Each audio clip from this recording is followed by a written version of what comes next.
Hey guys, Chart Stoppers back with another video. In this channel we take a look at different stocks and map out their key support and resistance areas on the chart. It's important to know these areas before buying any stock, and it's also important to know what kind of a trend a stock is in before you buy into it. Support and resistance is one of the most important things you should know about a stock before you either buy or sell. Also, if you're doing any day trading, swing trading, or options, you definitely want to get familiar with support and resistance. Just to let you guys know, I'm not a financial expert. These videos are for educational purposes only, but I am here to point out key factors on the charts which do impact the price action of a stock. I also provided a link in the description for Webull. You could use it to start an account and get 2 free stocks. And I also provided a link for Robinhood. You could use that to start an account and get 1 free stock. I also wanted to let you guys know we will be doing 3 videos per week on 3 different stocks. So if you have a recommendation for a video, leave a comment below and I'll try to get to it. Also, don't forget to subscribe to the channel and hit the notification button so you don't miss any videos. Okay, so let's get into the video or the stock we're talking about today. First, I wanted to take a look at what's been going on in the market, and I wanted to talk about that. The reason the market has been crashing lately is because of this right here. If you look at my mouse, it's because of the bond yield. The 10-year bond yield has been rising, and that has been causing the NASDAQ and the rest of the market to just literally just sell off because nobody knows what's going on with this bond yield. And as you could see right here, just within the last couple seconds, it's been going up. You know, this was at 1.57 just about 2 minutes ago, and it's already at 1.6 right now. So this thing has been fluctuating in the past couple weeks, and that's been causing the market to just sell off. And you know, you'll have a green day, and then the next day you'll just have another sell-off, and it's just been up and down, up and down. The volatility has been crazy. Nobody knows what to do. You know, a lot of support and resistance areas have been getting crushed. You know, it's been crazy lately, and you know, a lot of charts have been getting messed up because of this, and nobody knows really what to do. So I wanted to do an update on some of my videos here and take a look at some of the charts that have been getting killed lately and see what we could do about that. So let's get into the stock we're going to take a look at. I'm doing an update on Amazon right now, and Amazon has been getting crushed lately in the past couple weeks, as you guys may have known. Big tech has been really taking a hit lately. They've been at the forefront of this bond yield thing.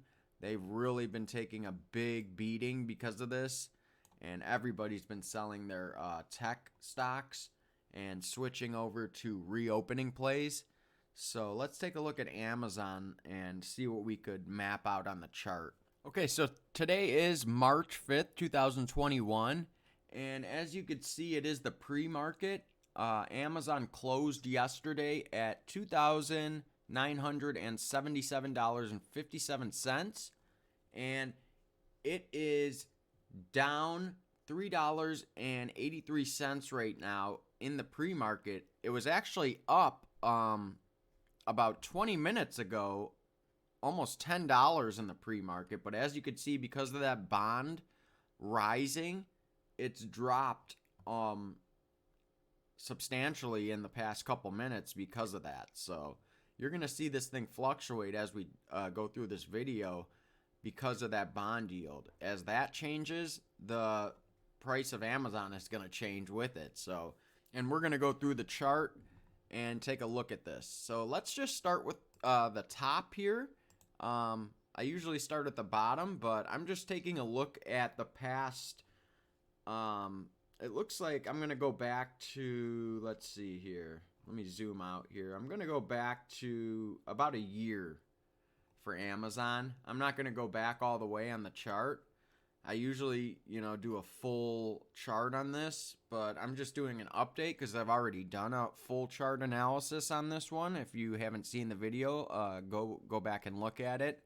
I'll post a link to it in the description, or I'll post a link during the video. So we're going to be starting at the top. My top of the chart is going to be right up here around 3,450. So I'm just going to mark that off on my chart. That's our top resistance point. As you can see right here, we have a connection with our right here, right here, right here, and right there. So we have about 4 candles, almost 5 right here that our line is cutting through. So that's a very good resistance point at the top of our chart. And our next support for that top resistance is going to be at about $3,200. So I'm just going to mark $3,200 right here. That was our support off of the top of our chart. As you can see, it hit that and it's broken through that. Now moving down even further, you could see our next point of support would have been around 3,100. So let me just zoom in and put my line there, and then I'll zoom back out. Okay, so you could see our next point of our next point of support was 3,100, and you could see this past month, because of this correction, it has broken through that also. So it came from all the way from our top, which was 3,450. It broke through our 32 support, and it now broke through our 31 support. So it just keeps going down. And if you take a look at the chart right here, our 200-day moving average, or actually, let's take a look at our 50-day moving average, which was about here. That was at 3,200 almost. 3,219 was our 50-day moving average. So we lost that. It dropped below that. It kept dropping right here. Hit our 200-day moving average, which was at almost 3,100. It was at 3,090, and it kept dropping. As you could see, the past 2 days, it kept dropping past that 200-day moving average. So now we need to find our next area of support past 3,100, and it's dropped past our 200-day moving average. So what's our next area of support? It's going to be at 3,000. So I'm going to drop my line in at 3,000, and we're not looking pretty good, because it looks like it's dropped below our next support line at 3,000. As you can see, it keeps dropping. It dropped past our 200-day moving average, and that's not a good sign when it's dropping past our 200-day moving average, because you could see right here, looking at the chart, let me move it over, it really hasn't dropped below its 200-day moving average since COVID-19 happened, and that was back in last March, so that was a year ago of 2020. So it hasn't done this since 1 year ago. So you're seeing a big correction in the whole market. And I'm sure if you look at any chart right now, you're going to see the same thing on a lot of these tech stocks and a lot of stocks in general. You're going to see this 200-day moving average being destroyed and a lot of support areas being destroyed. But, this is what happens in corrections, This is a big, big correction. Okay, so looking at our chart, you could see that since June, or the middle of June last year, it's been trading in this area between, 3,450 and 3,000 till present day, till March of this year. So what happens if it breaks out of this 3,000, since it's dropped below this 3,000? Where do we go from there? Well, we're going to have to find support below the 3,000 area, because it looks like it's dropped below our support right here. So if this bond yield keeps rising and we keep seeing some panic in the market, I don't know how much more we could see of this, because this thing is way oversold, and I don't know how much more selling people can do of this stock. If you look at the RSI and the MACD on this, you're going to see this thing's way bottomed out. But if it does not hold this support right here, which it's a possibility it could not, you're going to see this thing drop all the way down here in this area right here. You've seen this before as it dropped below this area right here, and over here. So you saw it drop all the way down to this 2900 area. So that's going to be our next area of support if it doesn't hold up on that 3000 area. Now, if that 2900 area does not hold up, then we have a big problem because you do not have support for another $100, and you're going to be looking at this area right here, and that's going to be right around here at $2,700.80. So we're going to mark that off right in here. As you could see, let me mark that off. Whoops, let me move it up a little bit. 2780 is what we're looking for right there.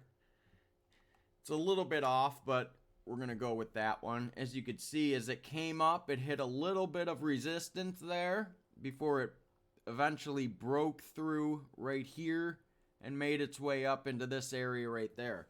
Now, if it breaks through that 2780 area, the last area I want to take a look at would be this 2680 area. Let me grab a line here and we're going to take a look at this. Let me zoom in, and it's going to be right in here. As you could see, that was former support, and it looks like that would be our next area of support if it does drop below this area right here.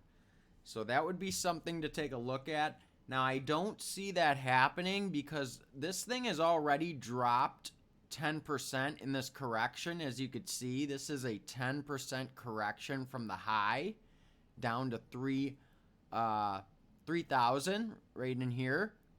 So if it does drop all the way down here, I think that would be another 10%, and I just don't see Amazon correcting 20% in a correction.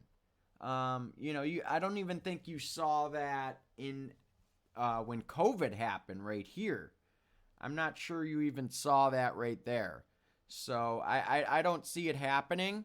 I think it's going to hang in between, the 29 and the 3,000.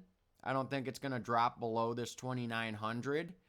As you could see, it's hanging in there right now close to that 3,000 support.